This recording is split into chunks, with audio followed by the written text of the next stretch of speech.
With the new administration in Washington, what should you be doing about your tax planning in 2025? That's what I'm thinking.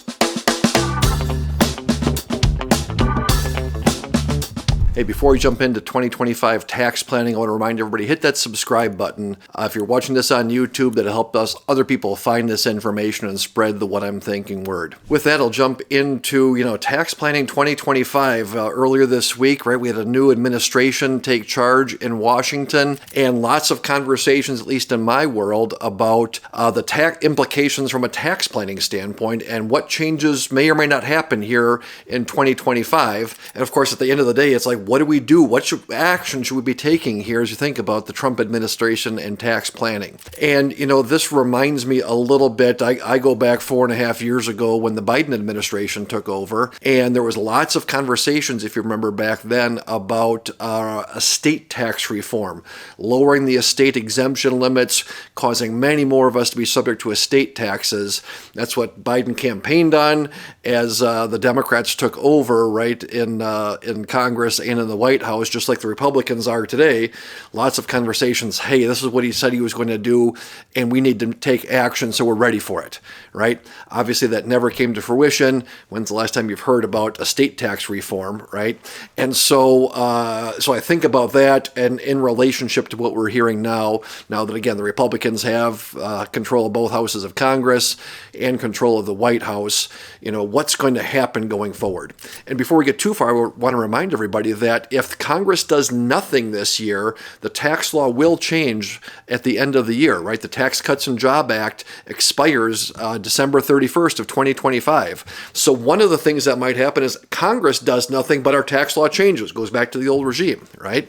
I've heard a lot of people talking about with the Trump administration in there that the Tax Cuts and Jobs Act will be extended. In fact, I've got a friendly wager with a CPA friend of mine. She is 100% convinced that the Tax Cuts and Jobs Act will be extended this year, right? And so we have a breakfast bet on that.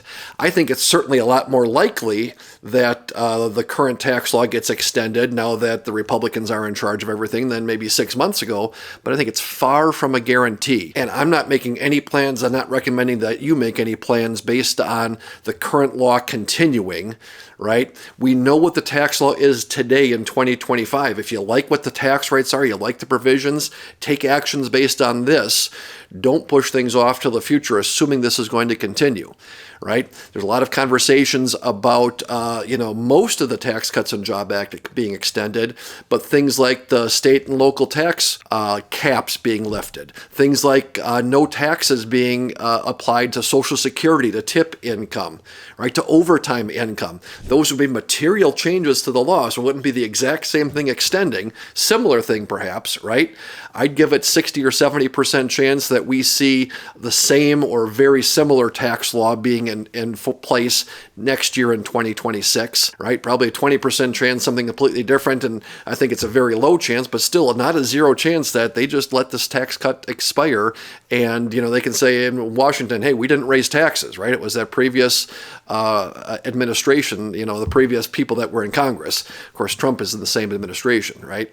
So that's where I think things are. And again, the real big takeaway is in 2025, right, we know exactly what the tax law is going to be, right? So do the things that we know. Pay a half an ear of attention to what's being talked about in Washington.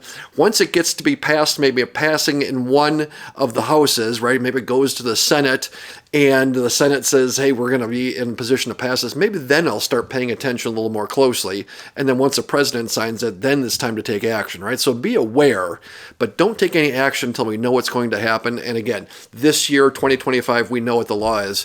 Take it maximum advantage of the things that we know. So that's what I'm thinking. As always, I'm interested in knowing what you're thinking. Maybe we should run a poll. Do you think that the TCJA is going to be extended as is, modified, left to expire? I'm curious as to what you have to say.